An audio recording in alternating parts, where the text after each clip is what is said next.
Hey, what's going on everyone? I hope you guys are doing well, and I hope that all of you are having a great day, and thank you for joining me for your daily dose of Star Wars.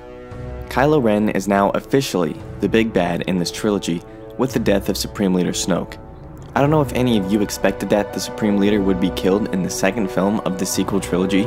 I certainly didn't, and this has definitely shifted what I thought would happen in the overall outline of this trilogy. I anticipated that Luke would live, and he still could, so check out my video about that with the link in the description, and I also anticipated that in Episode 9, Luke would convince Kylo Ren to turn, just as he had done with Darth Vader in Return of the Jedi, and that he and Kylo Ren and Rey would go and attack Snoke and defeat Snoke together in an extremely epic lightsaber battle that would face off Luke, Rey, and the newly redeemed Ben Solo versus Supreme Leader Snoke and Kylo Ren's Knights of Ren.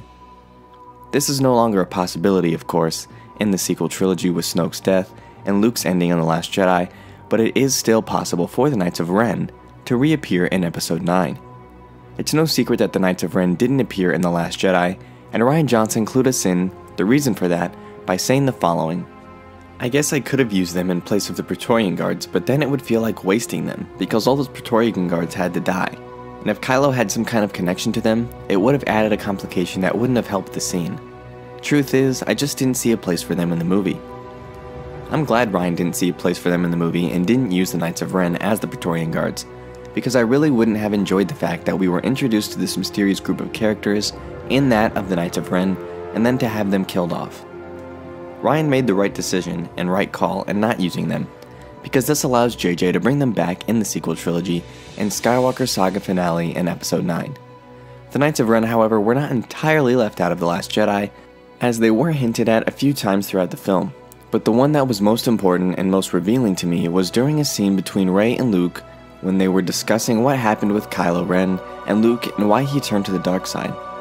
This was the first telling of the story of their fallout by Luke, with him saying, "He turned on me.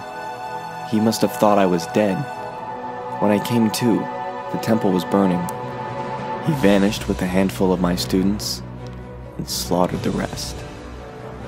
When I was watching this on the home release and not in a theater experience, I noticed and made the connection that when Luke is referring to Kylo Ren vanishing with a handful of Luke's students and slaughtering the rest, those handful of students have to be the Knights of Ren. The continuity error in all of this, in The Force Awakens, we are introduced to the Knights of Ren during Rey's vision, and what we see of the Knights of Ren in that film is Kylo Ren leading them, which is accurate, but the rest of them who are supposed to be Luke's next generation Jedi don't have lightsabers, have weapons that aren't lightsabers. Of course, you could make the argument that the handful of students that Kylo left with aren't the Knights of Ren due to the difference in the weapons, but I don't think that's a valid argument once you think it through. Once you continue the thought process, I go, okay, the Knights of Ren were in The Force Awakens, and of course, if you go back and watch the videos from the Force Awakens era, I've been working under the impression that the Knights of Ren were in fact Luke's next generation Jedi all along. And now, in The Last Jedi, we don't see them, but Luke mentions the fact that Kylo left with a handful of his students, and if they aren't the Knights of Ren, then that just means that Kylo just allowed a handful of Luke's students to live, number one, and he voluntarily allowed them to live, and this would conflict with the whole orders from Snoke, because in The Last Jedi, Snoke tells Kylo that as long as Skywalker lives, the seed of the Jedi Order lives, and as long as that lives, there is hope, and Snoke's entire goal in The Last Jedi is to wipe out the Jedi completely. In this case, Luke, since he's the Last Jedi. And this becomes Kylo's mission at the end of the film when he's trying to defeat Luke, when he says he will destroy all of them to Luke's Mirage. Of course he's referring to the Resistance, but he's also referring to the remaining seed of the Jedi Order, and that of Rey. With all of this, it would stand to reason that the Knights of Ren are indeed Luke's next generation Jedi. What will J.J. Abrams do to incorporate that? Will we have to wait to find out?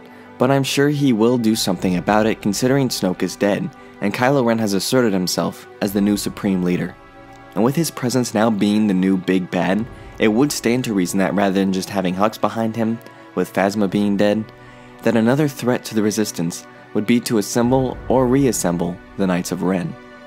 Until Episode 9, we aren't exactly sure where they are, or where they stand in terms of their location, and what they're being called upon, and why weren't they called upon in The Last Jedi?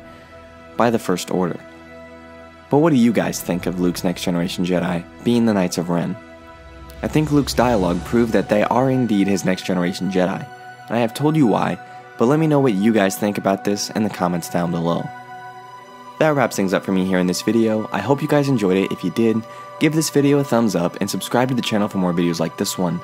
If you want to become a daily coffee drinker, hit that bell down there to receive a notification on your iOS, Android device, or browser whenever a new video goes live so that you can be the first to see it. If you want to follow me on social media, you can do that as well, but follow me on Facebook, Twitter, which I use the most, and Instagram at SWCoffeeYouTube. Thank you guys for watching. As always, keep loving Star Wars, and I'll catch you guys in the next one. Peace.